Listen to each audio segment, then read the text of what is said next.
Traveling swordsman, keeping your eyes on Christ is no easy task, especially when troubles abound, difficulties, emotions are impacted. Fear of tomorrow, fear of the future, being unsure. These things all distract us from keeping our minds fixed, our eyes fixed on Christ. In Matthew 14, verse 25, it begins with a story about the disciples and Jesus. After they have seen Jesus take the loaves of bread and the fish and feed 5,000 people, which is an act that defies the imagination. How is that possible? What does it mean? But then they immediately go to the next story of Jesus going away to pray, be by himself. Peter and all the other disciples get on a boat. The fishermen going on the Sea of Galilee. And as they're out to sea, an event takes place that once again defies the imagination. In Matthew 14, starting in verse 25, it says, immediately Jesus made the disciples get into the boat and go on ahead of him to the other side, while he dismissed the crowd.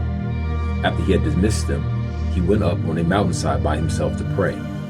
Later that night he was alone, and the boat was already a considerable distance from land, buffeted by the waves because of the wind that was against it. Shortly before dawn, Jesus went out to them, walking on the lake. When the disciples saw him walking on the lake, they were terrified. "It's a ghost," they said, and cried out in fear. But Jesus immediately said to them, "Take courage, it is I. Don't be afraid." "Lord, if it is you," Peter replied, "tell me to come to you on the water." "Come," he said. Then Peter got down out of the boat, walked on the water, and came towards Jesus. But when he saw the wind, he was afraid, and beginning to sink, cried out, "Lord, save me." Immediately Jesus reached out his hand and caught him. "You of little faith," he said, "why do you doubt?" And when they climbed into the boat, the wind died down. Then those who were in the boat worshipped him, saying, "Truly you are the Son of God." The words in the Bible remain the same. Translations vary, words vary, but the overall message is the same. And when it is not, it is up to the reader to do their due diligence, to be one of good character, to search the scriptures, to study, to see what is said is true and what it means. Being able to give an answer to those who ask for the hope that you have in this word. Because it's quite controversial when we read stories like this. Jesus, first he fed 5,000 people with 5 loaves of bread and 5 fish. What's the point of the story? Well, that's not what we're here to discuss today. That's another one. But today, we also now have the story of Jesus walking on the water.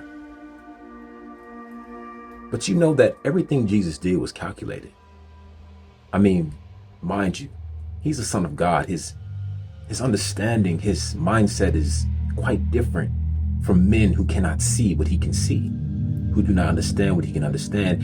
And so he walks on this water towards the boat on the sea with the fishermen. And they see him walking on the water, and they say, "What in the world is this? Who is this? What, is that somebody walking on the water? It must be a ghost. It must be something demonic, dark, coming to kill us." You know how the mind runs and it races. It goes towards these things, especially when it's faced with something that we cannot comprehend or understand. And Jesus is the ultimate misunderstanding in our minds and in the world we live in. He defies our imagination. And here we see an example. So Peter, once he hears from Jesus saying, "Hey, it's me. Take heart, man. Don't be afraid. Take courage." He's testing them in some way. And good old Peter responds to the challenge that he does not know is a challenge. Peter says, "Hey, tell me to come out in the water if it's really you." It's interesting he asks Jesus to tell him, because Peter understands something, though he does not completely understand, that Jesus, his words, is what makes all things possible. And if Jesus would call him onto the water, then he could be like Jesus and walk on the water, because Jesus has called him to do so. And so Peter asked the question for Jesus to call him. Now, I always imagine what the scriptures do not say, but I know it's the space between these words and these messages that there is a lot of wisdom and knowledge and understanding to be gained. And that's what it's here for. It's not for us to simply read a story, but to treat it like a meal, tasting all the flavors and all the seasonings and appreciating the recipe that took to get this meal onto our plates. Jesus called him out in the water. And what do you think the disciples said to Peter, or about Peter's request? "Bro, are you crazy? You about to walk on the water? Bro, this dude is nuts." Peter climbs out of the boat. Now, he's a fisherman. He is familiar with the water. That's his environment. And he has never done this before. But because Jesus said so, or more so, it started with when he saw Jesus doing it. He said, if Jesus did it, is doing it, so can I. The others did not climb out that boat. I don't know what I would have done or what I would have said, but I would not have been so quick to climb out that boat to walk on that water, because I ain't Jesus. But there's a message there.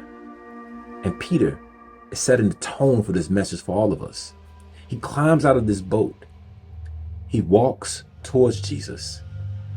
And he's doing fine until he realizes that he is walking on water and that there is a storm raging. Now, the story doesn't quite say in the book of Matthew that a storm has already taken place, but you can't assume that the storm just came out of nowhere once Peter started walking on the water. So that means that Jesus is walking on water that's tumultuous. Waves being whipped up by wind. And he's walking, I imagine, casually. And Peter sees this, and this is why they're afraid, because who could do such a thing? No man could walk on this water. He's not in a boat. He don't got tugboat shoes on, magic shoes. He just got on sandals, if not his bare feet, but he's walking on this water. Peter walks out there and he begins to pay attention to what man pays attention to, the things that they can see. He saw the wind, or he felt the wind. He saw the waves. It made him question what he was doing. Why was he out here on this water in the first place? Who did he really think Jesus was, that he could walk on this water, especially as he began to sink? See, I should have done this. And he cries out for Jesus to help him. And immediately, as Jesus is always there by our sides, he grabs him by the hand and he pulls him up. And apparently, as he pulls him up, Peter's able to regain his balance. He's able to walk on this water once again. And Jesus asks him, "Why have you so little faith?" Now, you would think that Jesus would say the opposite. "Hey, bro, that took a lot of faith, man. I was quite daring to come out here on this water with me." That wasn't his response. He's more interested in something else, a deeper thing. The message is, I am who I say I am, Peter. And I've called you out onto this water. Why did you take your eyes off of me? Why did you start believing another thing? Why did you start believing in yourself? Because that's what happens. See, man wants to believe in himself. He doesn't want to believe in Jesus, because Jesus asks for too much. He asks us to believe in things that are too great for us to understand, and we want to focus on what we can see, what we feel like we can control. And even some of us who take the courage to go and walk out on some water, to do a thing that we walk by faith in, that we don't know how we will do or how we will accomplish. When we begin to walk, when we get in the midst of it and things don't go our way, the storms begin to show themselves, and the opposition, the words of people, and the thing that we endeavor does not pan out, we begin to doubt the cause for which we were pursuing it in the first place. We begin to doubt our purpose. We begin to question our lives and what does this mean. We begin to question God, if He really exists, or even does He exist for me? Jesus wanted Peter to understand, and He wants us to understand, that we can do all things through Christ who strengthens us. These things are not religious. They are truths that must be exercised. See, faith is like a muscle. Unless you put it to the test, unless you exercise it, it will just wither slowly. It will amount to nothing. We have to get past the pain of disappointment. We have to get past the disappointments that cause shame, embarrassment. It is why Paul had to remind us that he is not ashamed of the gospel, because he was preaching the gospel while in prison. He had come from a high education, well-renowned teacher of the law. He was a Pharisee of Pharisee. But then he pivoted towards Christ, and it seemed like his life took a turn for the worse. But Paul did not see it like that. He understood that the storms of life will come, and that these storms are light and momentary when compared to the future glory that he heard Christ speak of. Paul was one who Christ called out on the water too, and told Paul that he would be an instrument for Christ, and he would suffer greatly for it. Jesus does not call us to easy things. He calls us to things that will put us on to our edges, will bring us.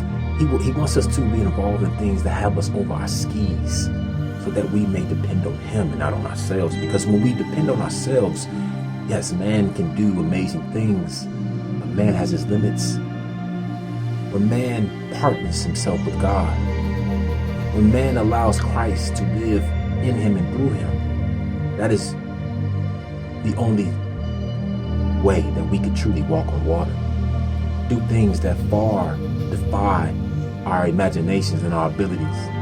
See, Jesus is the way, the truth, and the life. And He is not popular in the world, where the world tells us that we are on our own and we have to do it ourselves.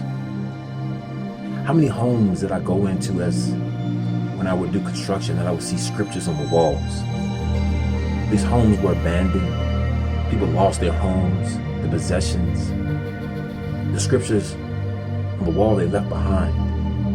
I don't know all the circumstances, but these are the areas of poverty where people did not have a lot. But they were looking for hope. They were looking for Christ to do what He said He would do.